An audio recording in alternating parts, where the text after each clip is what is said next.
Di dalam desain itu saya rasa prinsip chaos ini sangat penting ya, karena ya tadi itu pada dasarnya ide desain, ide seni itu dia datang dari sesuatu yang tidak beraturan gitu.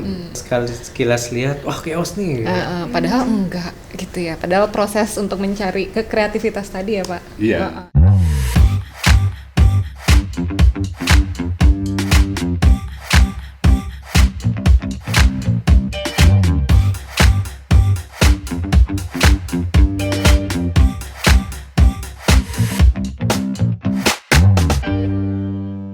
Ada siapa ini? Siang, Mbak Yasa.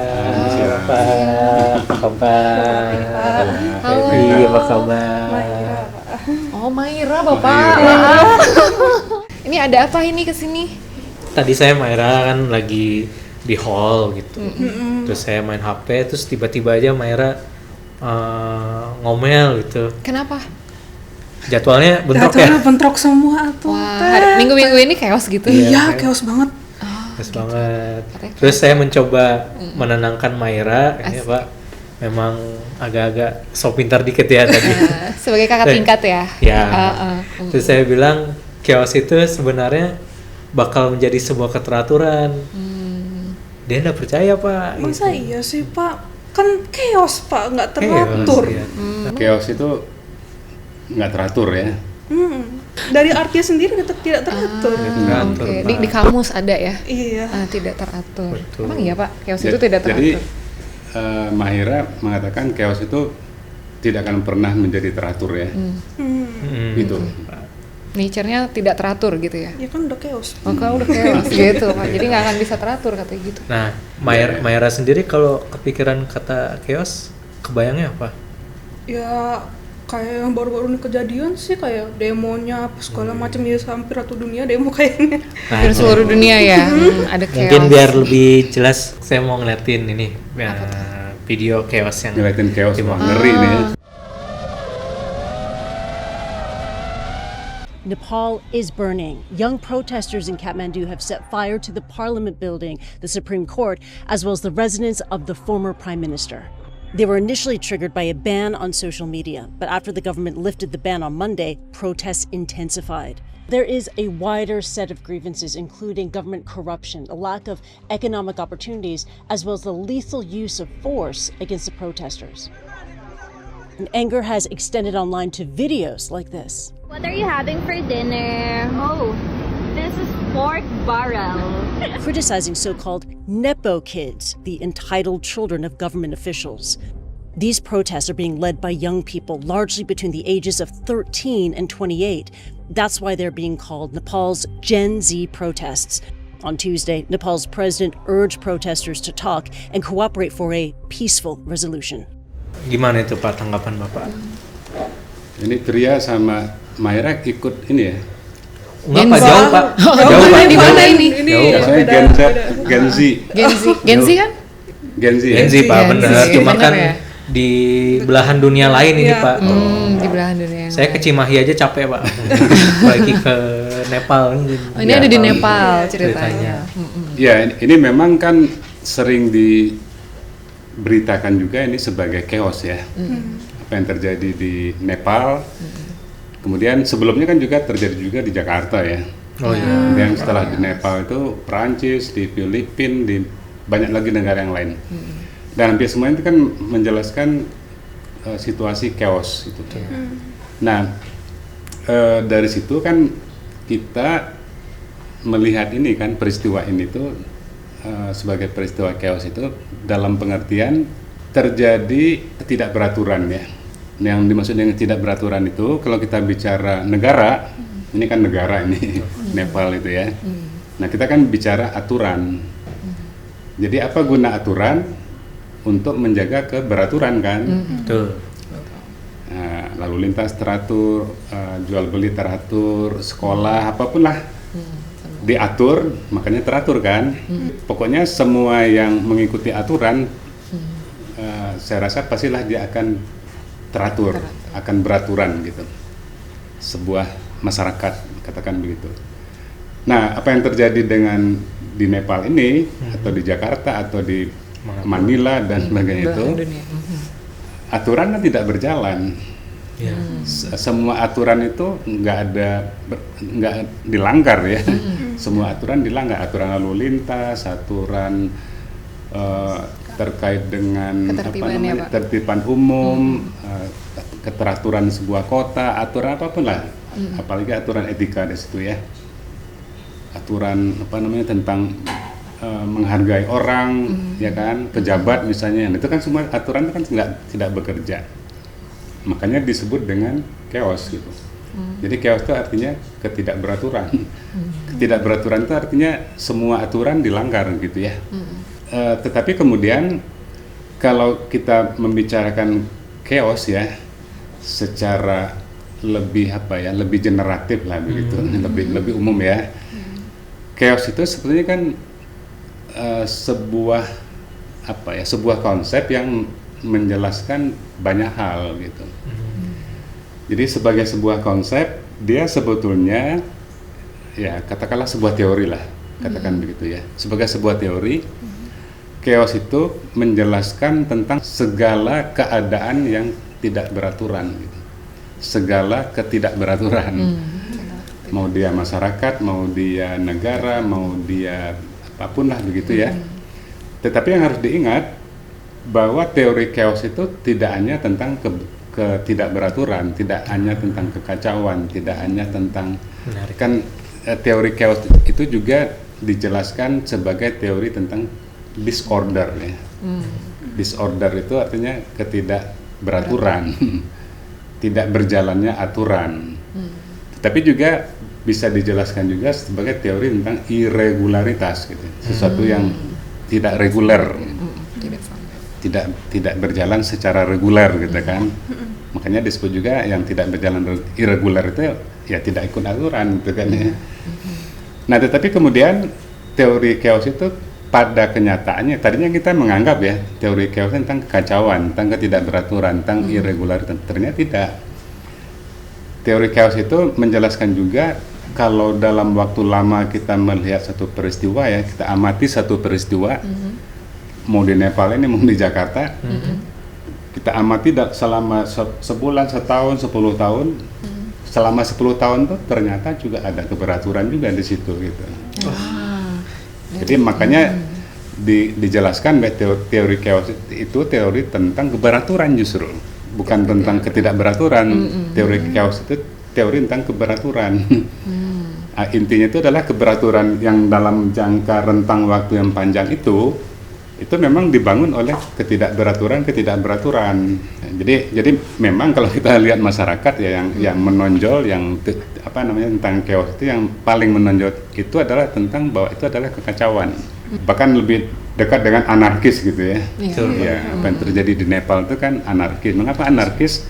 Ya anarkis juga sama. Anarkis itu satu keyakinan yang tidak mau orang itu diatur-atur oleh negara. Jadi anarkis itu sebetulnya pengertian yang paling mendasar itu, bukan kekerasan ya. Orang tidak mau diatur oleh negara, oleh agama, oleh keluarga, oleh aturan apapun. Orang ngatur dirinya sendiri, itu anarkis. Nah, jadi artinya apa? Kalau kita membicarakan tentang kekacauan apapun, intinya ya, kekacauan itu mungkin pada suatu ketika.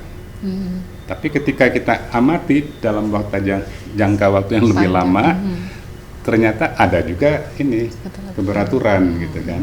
Nah, teori chaos pada dasarnya begitu. Oke. Jadi chaos itu awal dari teori keberaturan sebenarnya ya, sebetulnya Pak? ada yang mengatakan begitu. Oke. Jadi gitu. Ada keberaturan di dalam chaos ya, Pak? Ya, jadi tadi Mahira tadi kan bilang nggak mungkin ya, Pak? Nggak mungkin ada keberaturan dalam chaos ya. Pada kenyataannya kalau kita membicarakan teorinya, justru keberaturan itu dibangun oleh ketidakberaturan. Ya, Pak. Cuman kalau kita lihat dalam jangka waktu yang lama gitu. Jadi ada polanya ya, Pak ya? Ada polanya ada gitu polanya kan. khusus di situ. Gitu. Berarti bisa jadi salah satunya tuh kalau misalnya interpretasi saya benar Pak ya, kayak melihat alam itu tuh termasuk ketidakaturan juga nggak Pak maksudnya? Kalau salah alam satu itu contohnya. mungkin Kalau ada contoh lebih bagus ya. Ini Pak. Wah. Oh.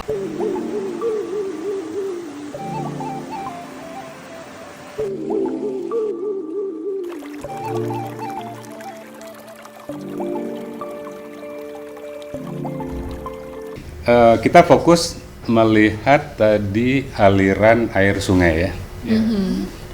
Nah, pertanyaannya, aliran air sungai itu beraturan nggak? Gitu.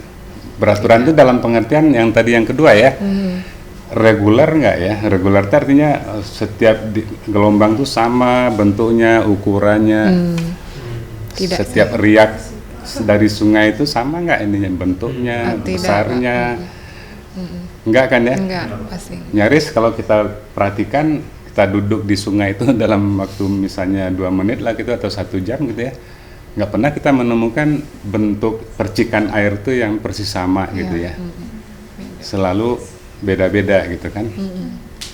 Nah, sama juga kalau kita melihat awan gitu ya. Kita ngelihat awan ya sama aja, kita coba perhatikan awan itu 1 jam gitu ya. Pernah kita melihat bentuk awan dalam 1 jam itu kan udah berubah-ubah itu, bentuknya sama gitu. Apalagi kita lihat awan sekarang dan awan besok gitu ya. Udah beda jauh tuh Pak. Iya, nah Ada sudah angin. beda lagi gitu kan ya. Gitu juga kalau kita lihat asap, ada seorang yang ngerokok gitu ya. Nah, dia ngerokok itu asapnya itu ini nggak ya, teratur kayak pola apa batik gitu ya. Kalau ada tuh menarik gitu ya. Nah, cenderung kan Dicari tuh. bentuk asap itu kan ini ya. Makanya dikatakan irregular itu karena memang tidak beraturan gitu. Itu kalau kita lihat itu 1 jam, 2 menit si asap tadi. Mau asap, mau aliran arus gitu kan, arus danau, arus laut, arus sungai gitu ya. Nah, pernah nggak arus itu yang ini yang persis sama gitu kan? Enggak sih Pak. Enggak, itu kan ya. Nah, itulah yang disebut dengan ini ketidakberaturan, chaos gitu kan. Tetapi kalau si sungai tadi itu, si awan tadi atau asap tadi itu, kita perhatikan dalam jangka waktu yang lebih lama, katakan dalam waktu setahun gitu ya, ternyata ada juga polanya gitu. Walaupun yang kita lihat sehari-hari itu kan tidak berpola gitu ya. Iya, Tapi dalam jangka waktu yang lebih lama diamati itu direkam lah katakan begitu, ternyata ada juga polanya. Nah, itulah teori chaos itu kalau menjelaskan alam seperti itu gitu.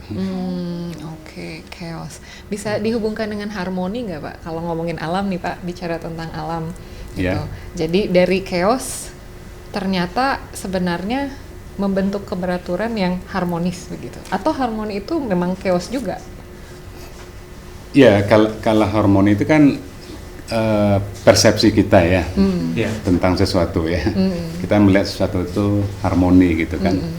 Misalnya kita melihat sungai yang chaos itu seperti harmoni itu kan. Iya, betul. Seperti harmoni. Karena apa, damai, Iya. kelihatan seperti harmoni itu dalam pengertian tidak ada gejolak gitu ya. Tidak ada tiba-tiba si air sungai itu loncat ke atas gitu kan ya. Nah, dia walaupun dia chaotic, dia kan tetap harmoni dalam pengertian yang kita terima ini ya. Iya. Walaupun kita menerimanya sebagai harmoni, si aliran sungai itu tetap aja chaos gitu. Tetap chaos. Iya. Jadi ada pola kalau kita lihat, kita perhatikan dalam jangka yang panjang ya Pak ya. Iya, Dalam iya. jangka yang panjang. Jadi nggak bisa kasat mata sebenarnya ya Pak. Oh, itu chaos. Ya, artinya nggak bisa dalam pengamatan Sebentar ya. temporer seketika sebentar gitu untuk menemukan keberaturannya ya. Beraturannya. Perlu waktu ya Pak untuk menjadi beratur. Iya, artinya orang-orang yang bergerak, orang-orang fisika, orang-orang astronomi gitu ya, yang merekamnya dalam jangka waktu yang lama gitu kan. Jadi kira-kira kalau itu kan ngomongin alam Pak ya, maksudnya tadi nih karena ceritanya Maira gitu, wah chaos gitu. Iya, tugas-tugas. Chaos sendiri pada akhirnya bisa menjelaskan cara berpikir kita nggak sih Pak? Maksudnya tadi kan udah alam nih, nah mungkin yang lebih dekat dengan kita di dirinya kita sendiri, ada nggak Pak mungkin Manusia, chaos chaos. ini tuh bisa menjelaskan cara berpikir kita gitu, Iya. atau persepsi kita. Ya, tadi kan kita udah bicarakan ya bahwa teori chaos itu teori generik.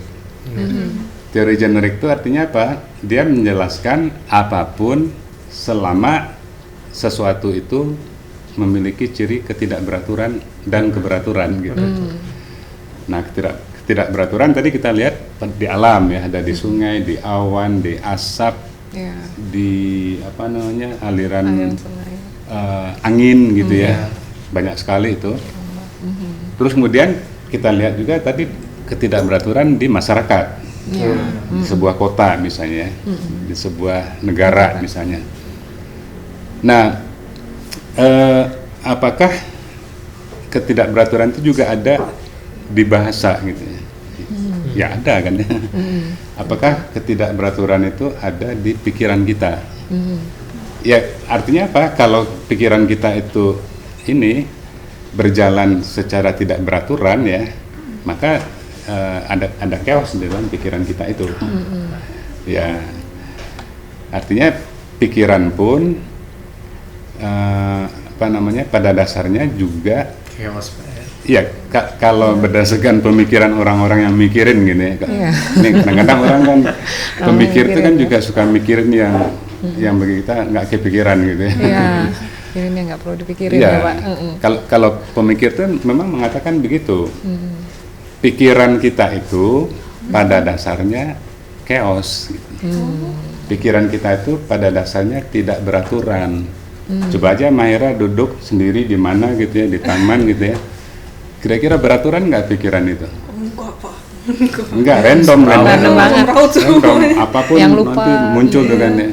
Kadang lupa. Iya mau nyuci baju, tapi tar dulu deh mau ngejalan tugas lagi yang lain. Loncat-loncat gitu ya. Padahal belum makan gitu kan. Kok lapar gitu ya. Lapar. Tapi kok ngebawa dompet ya? Iya, Nah, ayo. Jadi pikiran tuh ini cenderung Loncat ya, Pak. kalau dia dibiarin sendiri ya, tidak diarahkan, pikiran tuh tidak beraturan. Maka disebut juga chaotic gitu. Chaotic artinya tidak beraturan, tidak reguler dia.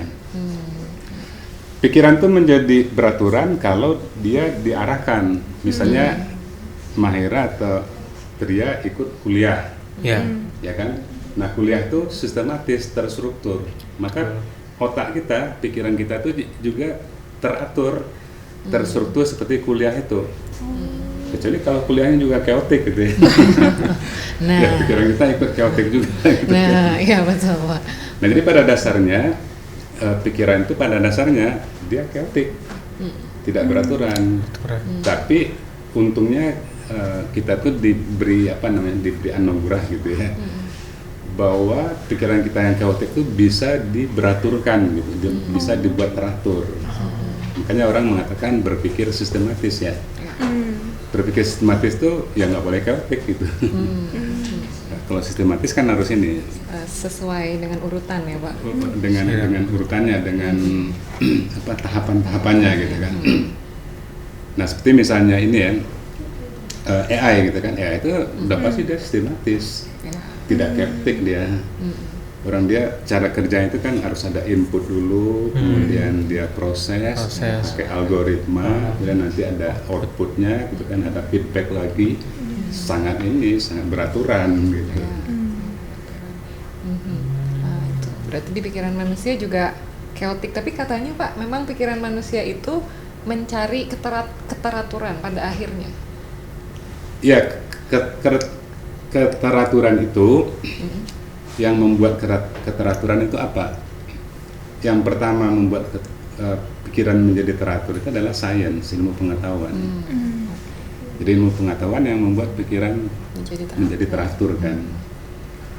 Bisa juga seni ya, karena tujuan seni itu kan menghasilkan keberaturan dari ketidakberaturan gitu. Nah, walaupun seni itu dianggap orang nyentrik apalah gitu kan ya, ya pikirannya bebas, kacau, gitu ya, Pak. bebas. Tapi pada akhirnya kan seni ingin merumuskan atau mensintesiskan sesuatu yang ada ordernya gitu kan. Ya walaupun tuh kalau kita bicara teori seni juga ada yang menentang itu gitu. Enggak, seni itu juga ini tidak mesti menghasilkan keberaturan gitu kan, ada juga yang begitu. Tapi kalau kita bicara seni yang konvensional lah ya, Iya, konvensional. ya memang untuk menghasilkan keberaturan. Nah sama juga apa guna bahasa? Kan menghasilkan keberaturan dalam komunikasi. Maksudnya apa guna bahasa? Apa guna bahasa dan aturan bahasanya? SPOK itu apa gunanya? Iya, betul. Agar komunikasi kita beraturan kan ya. Coba kalau tidak ada SPOK, komunikasi kita menjadi chaotic. Iya, betul. Menjadi tidak terpola, tidak ada aturannya kan ya. Iya. Dan saya rasa susah lah ya, nggak mungkin lah Iya, agak sulit. kita saling mengerti dengan bahasa yang tidak ada aturan gitu. Iya, betul. Boleh sih kita coba nanti ya. Iya. Bahasa tanpa aturan. Bahasa tanpa aturan. Tapi kalau katanya kalau di bahasa memang ada aturan, tapi ada eksepsi di setiap aturan, dan eksepsinya membentuk pola jadi teratur lagi ya Pak. Jadi teratur lagi. Ya. Pada akhirnya teratur juga. Iya. Gitu. Sama dengan apa namanya, dengan tadi awan gitu ya, sungai gitu ya. Jadi bahasa itu juga memerlukan satu aturan grammar gitu ya, sintak apapun agar komunikasi beraturan. Iya. Tapi kan ada juga yang iseng-iseng nih ya. Iya. Ada sesuatu. Apalagi Gen Z nih, banyak yang iseng-iseng nih kan. Apa namanya, orang-orang yang inilah yang mencoba menunjukkan kreativitasnya dalam berbahasa. Bikin kata-kata baru Iya. yang nggak ada di kamus Iya. gitu kan ya. Membolak-balik kata-kata yang ada di kamus. Bahasa-bahasa slang. Iya, bahasa-bahasa slang. Nah Kayak itu tiap minggu tuh ada aja yang baru. ada saja, Iya. ada aja ya. Nah artinya apa? Bahasa ingin ada keberaturan, tapi orang individu kan ingin juga kreatif kan ya. Iya, betul. Ingin juga menghasilkan sesuatu yang baru. Nah artinya apa? Apapun lah, tidak hanya bahasa, pikiran kita, mau alam tadi, selalu dia dalam kondisi dialektika itu. Dialektika itu artinya apa? Selalu ada tegangan antara aturan dan kreativitas gitu. Oke. Kreativitas itu dasarnya chaos. Aktivitasnya Ya, karena kreativitas itu ya, kadang-kadang kita ide itu kan nggak bisa kita undang ya. Ya. Iya. Tiba-tiba. Saya ngundang ide, oh besok bisa nggak ide itu jam 8 pagi? Nggak Sulit. bisa kan ya. Sulit. Nggak bisa kita undang, dia datang sendiri si ide tadi itu. Iya. Jadi artinya apa? Mengapa kreativitas dikatakan chaotic, tidak beraturan? Karena ide itu datangnya Juga. semaunya aja gitu. Iya. Ya, kalau dicari nggak ada ya Pak sebenarnya. Kalau dicari-cari malah nggak ada gitu kan. Iya, ya. datang Makin dikejar tuh sendiri. kayak makin ngeblank aja. Iya. Iya, betul. Nah, jadi pada dasarnya ide itu chaotic, tapi seni kan mencoba menangkap dari yang tidak beraturan itu, mengambilnya dan kemudian menjadikan dia menjadi yang susunan yang beraturan gitu ya. Ada contohnya nggak? Wah, kayaknya ada ini Pak. Heeh. Ntar ya, saya coba atur lagi. Ada Aduh. satu barang gitu, yang gelas. Iya, yang gelas. Coba ya. kita ke tab paling ujung. Ya. Nah ini Pak. Oke. Ya, Teratur tidak? kalau Teratur nggak ini Pak? Cukup ya, unik ini. kalau bentuk gelas yang ada sekarang ini teratur kan. Ya, Maksudnya betul. teratur itu fungsinya jelas. Ya kan, mungkin nyaman juga dipegangnya gitu ya, berfungsi juga. Ya kan, airnya tidak tumpah tuh tehnya Iya, ya. betul, bisa Nggak dimakan. bocor juga gitu kan ya. Jadi artinya gelas ini secara desain beraturan itu dalam pengertian apa? Ya fungsional kan. Oke. Nggak mungkin lah dikatakan tidak beraturan ini ya. Orang dia ngikutin aturan-aturan, aturan ergonomi, aturan fungsi, aturan durabilitas bahan, aturan material, aturan ekonomi juga. Wah, semakin banyak sekali Semuanya. aturan di sini ya. Ya, Tapi yang jadi persoalan ketika ide itu datang, saya yakin desainernya ini nggak ngundang itu si ide itu datang gitu. Pikirannya tuh saat itu mungkin chaos Pak ya. Iya, jadi bisa dalam chaos. pikiran chaos tuh, wah ini kayaknya bisa jadi gelas ini. Nggak tahu dia ngelihat apa gitu ya. gitu. Iya. Apa ngelihat apa namanya orbit bulan dengan mata dengan bumi. nggak Ya, tahu. karena bulat ya Pak, kayak Iya. Saturnus. Ya, Atau dari betul. mimpinya nggak tahu gitu ya. Pokoknya pada dasarnya ide itu kalau gelasnya sih ini order. Gelasnya order. Iya, tapi kalau dari mana ide tentang gelas seperti itu yang berlobang itu tuh datang, itu kayak chaotic pada dasarnya. Chaotic seperti pikirannya Maira yang sedang mencari sesuatu gitu Pak kayaknya. Gitu ya sebenarnya. Jadi tidak selalu negatif ya. Tidak selalu negatif gitu. Dan itu bisa dilihat polanya ya Pak dalam jangka waktu yang panjang. Dalam jangka, ya. Jadi harus Ya, betul. lihat. Bisa jadi karena Sesuatu. baru sekali sekilas lihat, wah chaos nih. Padahal enggak gitu ya. Padahal proses untuk mencari kreativitas tadi ya Pak. Iya. Itu prosesnya mungkin gitu. Gitu Maira. Jadi Oke. di dalam desain itu saya rasa prinsip chaos ini sangat penting ya.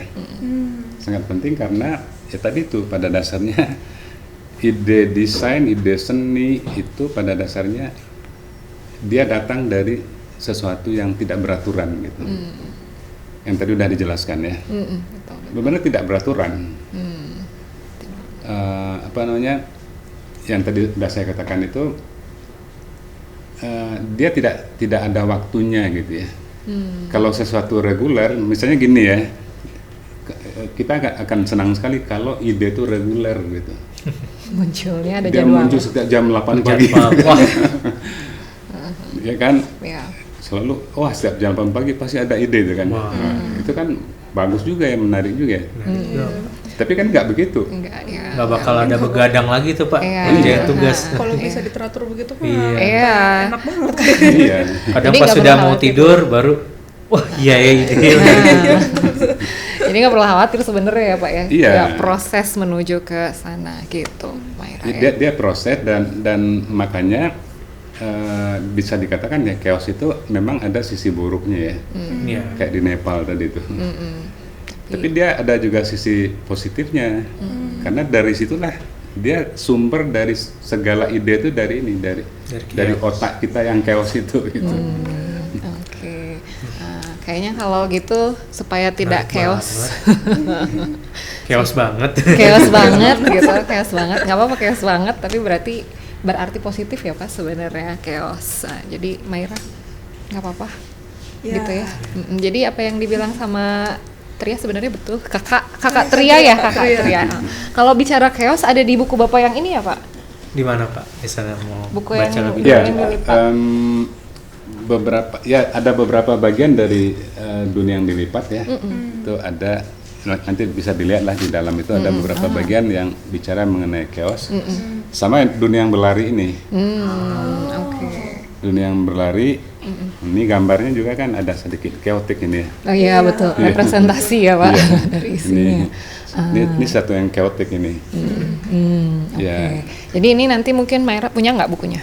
Yang mana nih? Yang ini nih, kayak belum ya? Belum kayaknya. Belum. Harus cari nih. Bisa ke penerbit Cantik seperti biasa. Oke, nanti cari aja ya di Instagram, di X atau di Facebooknya ada nih Cantik ya.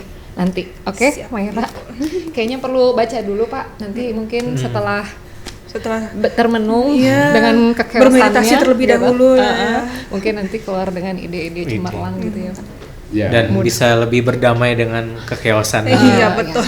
Tidak merasa itu Ya. hal yang buruk. Ya. Dulu kan kita juga pernah mendiskusikan tentang ini ya, tentang noise. Iya benar Pak. Nah, noise itu ada hubungan dengan chaos. Ya, ketika noise itu meningkat, itu dia menjadi situasi chaos gitu kan. Benar sekali ada Tapi hubungan. ketika informasinya yang lebih nonjol, kan noise-nya jadi berkurang ya. Nah, jadilah dia ke beraturan gitu. Beratur. Ya, tapi saya kan bukan ahli tentang ini ya. Bukan ahli tentang informasi ya, tapi pada dasarnya begitu. Ketika noise itu meningkat, maka terbuka banyak kemungkinan gitu. Jadi noise pun juga di dalam seni itu bukan yang dimusuhi ya. Yang dicari ya Iya, Pak. justru yang dicari itu kan ya. Banyak gangguan-gangguan, justru orang-orang seni desain kriya misalnya melihat dari gangguan itu ada gagasan gitu ya. Disruptif Pak ya. Iya. Bikin chaos. Ya, bikin chaos. Iya. Jadi bikinlah chaos sebanyak mungkin supaya idenya muncul ya Pak. Munculkan chaos itu sebanyak mungkin untuk diambil ini gagasan dari situ ya.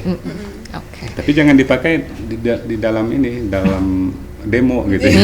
Iya, oke. Jangan ya, please jangan. Ya demo sih nggak apa-apa. Maksud itu jangan demo kayak di Anarkis ya Pak. yang di Nepal itu misalnya. Ya. Siap. Oke.